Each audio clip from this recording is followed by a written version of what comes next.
What's going on, guys? Welcome back to another video. I hope you're all having a fantastic day. Today's video is actually one that I made and uploaded about 4 months ago, but none of you really saw it because it got instantly demonetized and age restricted and then eventually completely removed. And if I'm being honest with you guys, I can't really even blame YouTube for it. This is a really intense video and story, but I will not downplay the sacrifices that these men made.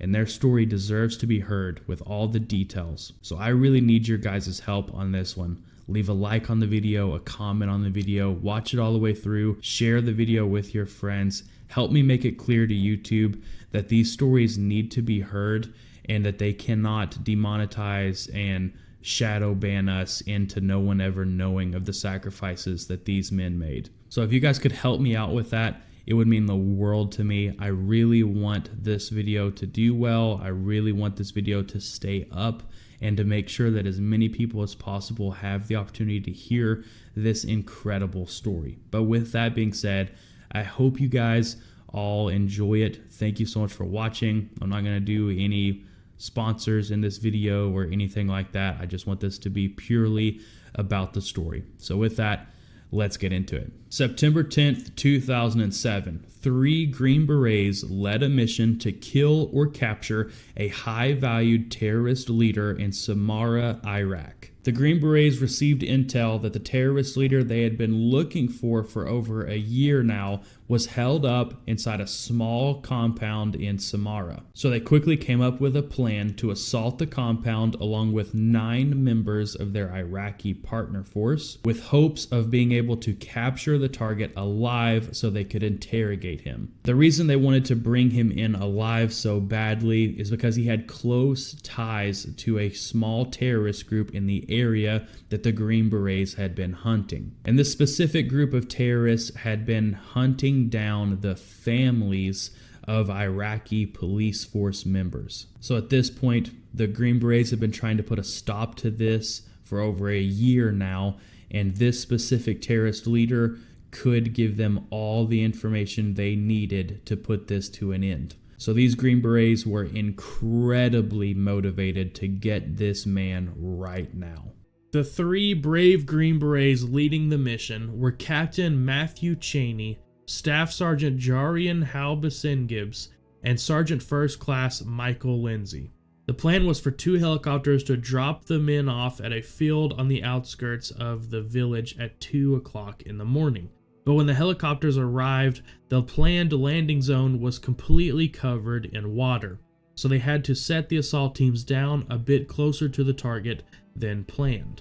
On night raids like this, the Green Berets would typically sneak into the village and find the majority of the enemy insurgents sleeping in their beds, making their mission much simpler. But because the helicopters were forced to land closer to the target, they woke up all 24+ enemy insurgents. The Green Berets were on the first helicopter to touch the ground, and as soon as their boots hit the floor, they came under heavy machine gun fire.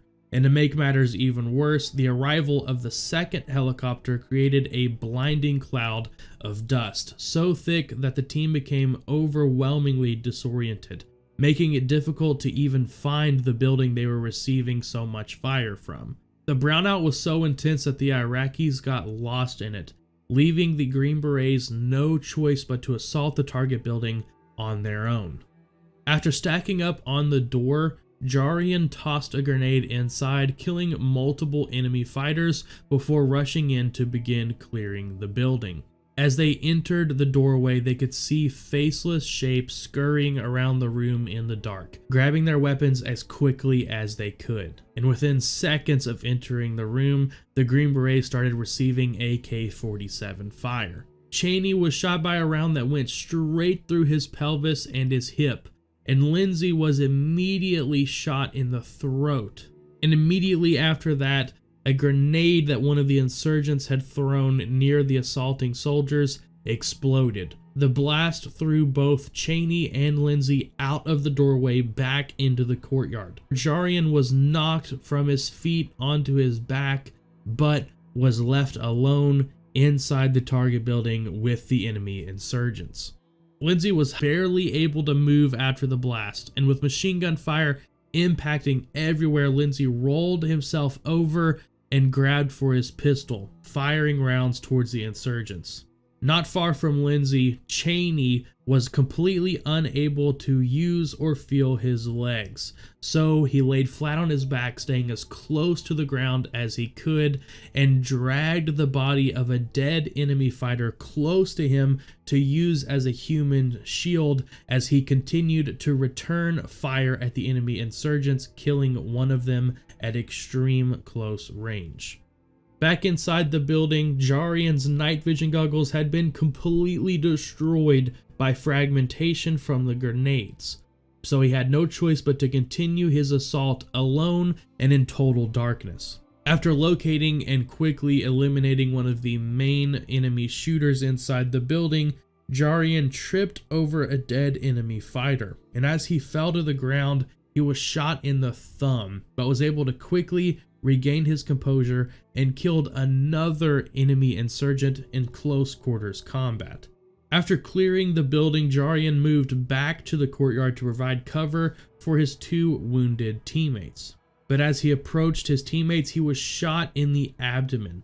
While falling to the ground from his wounds, Jarian was able to pop off a few shots from his M4, killing the enemy fighter who had just shot him from a distance of only 12 feet away. Completely ignoring his wounds, Jarian then got to his feet and helped direct the disoriented Iraqi police force in finishing the assault.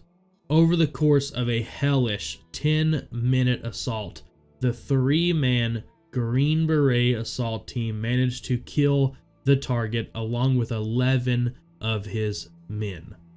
And on top of that, they also rescued a hostage that the insurgents were keeping there. This isn't meant to be a knock on the Iraqi police force as much as it's meant to be a praise of the insane skill level of the Green Berets. But in the time it took the 9 Iraqi police force guys to find their way out of a cloud of dust, the 3 Green Berets single-handedly assaulted the target building, killed 12 enemy soldiers, freed a hostage, and secured the objective. That is just insane. All 3 Green Berets made full recovery from their injuries, and if that wasn't crazy enough, all 3 Green Berets went on to deploy at least once more. Jarian Halbison Gibbs received the Distinguished Service Cross, the Army's 2nd highest award for valor. Captain Matthew Cheney and Sergeant First Class Michael Lindsay were presented with Silver Stars. All 3 men are incredible warriors and American heroes. We can't thank you enough for your service and your sacrifices, and it has been a true honor sharing your stories here today. End of the video. Thank you guys so much for watching. If you made it all the way to the end, thank you so much for your support. I could never express to you guys how much that genuinely helps out the channel and the video. Thank you so much. Like I said earlier, leave a like and a comment and share the video with a friend. It really helps fight against YouTube and how much they dislike these videos. So thank you guys so much for the support. I hope you have a fantastic day. Get out there and crush this day. Get a workout in at the gym. Spend some time with your family. But I hope you guys have a great day. And I will see you all in the next video.